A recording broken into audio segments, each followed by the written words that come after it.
রোগী মৃত্যুকে কেন্দ্র করে শনিবার ব্যাপক উত্তেজনা ছড়ালো মালদা শহরের সিঙ্গাতলা এলাকার এক বেসরকারি হাসপাতালে। কর্তৃপক্ষের বিরুদ্ধে একাধিক অভিযোগ তুলে তুমুল বিক্ষোভ দেখালেন মৃতের পরিবারবর্গ। জানা গেছে, মালদা শহরের দেশবন্ধুপাড়া এলাকার বাসিন্দা, পেশায় প্রাক্তন রেল কর্মচারী প্রবীর চন্দ্র সুর গত 4 তারিখ মঙ্গলবার ব্রেন স্ট্রোকে আক্রান্ত হন। সঙ্গে সঙ্গে পরিবারের লোকজনেরা তাকে মালদা রেল হাসপাতালে ভর্তি করেন। পরে সেখান থেকে মালদা শহরের সিঙ্গাতলা এলাকার এক বেসরকারি হাসপাতালে ভর্তি করেন। ভর্তির পর সেখানে রোগীর একাধিকবার অস্ত্রোপচার হয়। চিকিৎসকরা প্রত্যেকবার সফল অস্ত্রোপচার হয়েছে বলে দাবি করেছেন, কিন্তু তা সত্ত্বেও রোগীর জ্ঞান ফেরেনি। এর মধ্যে শনিবার সকালে বেসরকারি হাসপাতালের তরফে রোগীর পরিবারকে জানানো হয় রোগীর মৃত্যু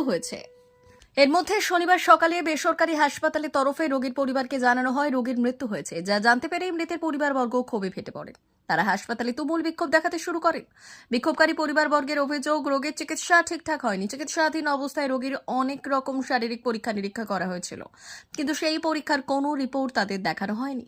এখন মারা যাওয়ার পর বিল দেওয়া হচ্ছে না, বিল দেওয়া নিয়ে গড়িমসি চলছে। তাই তারা চিকিৎসায় গাফিলতির কারণে রোগীর মৃত্যু হয়েছে বলে সন্দেহ করছেন। এদিকে এই ঘটনার খবর পেয়ে সিঙ্গাতলা এলাকার ওই বেসরকারি হাসপাতালে ইংরেজবাজার থানার পুলিশ ছুটে যায়। প্রথমে পুলিশ মৃতদেহটি সেখান থেকে মালদা মেডিকেল কলেজ হাসপাতালে পাঠায় ময়না তদন্তে।